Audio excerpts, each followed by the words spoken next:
జన్మ సుకృతం. ఉద్యానవనంలో అప్పుడే విరిసిన పువ్వును చూస్తే కలిగే హాయి, వసంతకాలంలో కోకిల గానం వింటే కలిగే ఆనందం తేట తెలుగు వినడంలోనూ కలుగుతుందని చెప్పడంలో అతిశయోక్తి లేదు. అమృతం కంటే మధురం మన తెలుగు.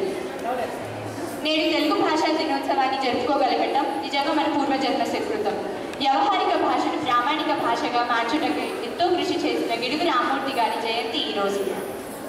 ఇప్పుడు మనం మన ప్రస్తుత సమాజ దృక్పథాన్ని గమనిస్తే మన తెలుగు భాషలో ఎన్నో పరభాషలు చొచ్చుకుపోయాయి. దీన్ని కూడా మనం గ్రహించలేకపోతున్నాం. మన భాషా గొప్పతనాన్ని ఎందరో పరభాషీయులు సైతం మెచ్చుకున్నారు. మన భాషా గొప్పతనాన్ని మెచ్చుకున్న ఎందరో గొప్ప వ్యక్తులు ఉన్నారు. నా తెలుగు అక్షరాలు వెన్నెల్లో ఆడుకునే అందమైన ఆడపిల్లలు అన్నారు తిలక్.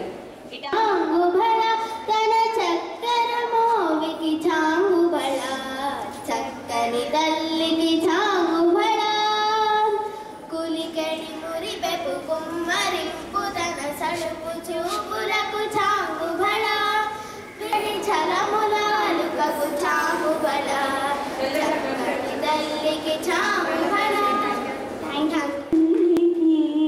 మల్లె పూదంట మా కన్న తల్లికి మంగళారతులు కడుపులో బంగారు కనుచూపులో కరుణ చిరునవ్వులో తిరులు దొరలించు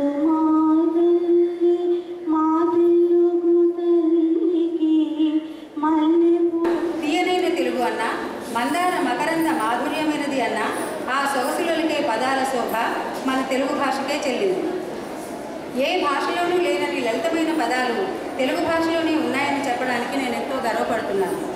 పండితులకు విద్యావంతులకు మాత్రమే అర్థమయ్యేలా ఉండే మన ప్రాచీన తెలుగు భాషా గ్రంథాలు, రామాయణ మహాభారతాలు, ప్రబంధాలు ఇవన్నీ కూడా సామాన్య ప్రజలు కూడా చదువుకుని వాటిలోని గొప్పదనాన్ని తెలుసుకుని ఆనందించాలనే ఉద్దేశంతో ఎందరో మహానుభావులు వ్యావహారిక భాషా ఉద్యమాన్ని కొనసాగించారు. వారిలో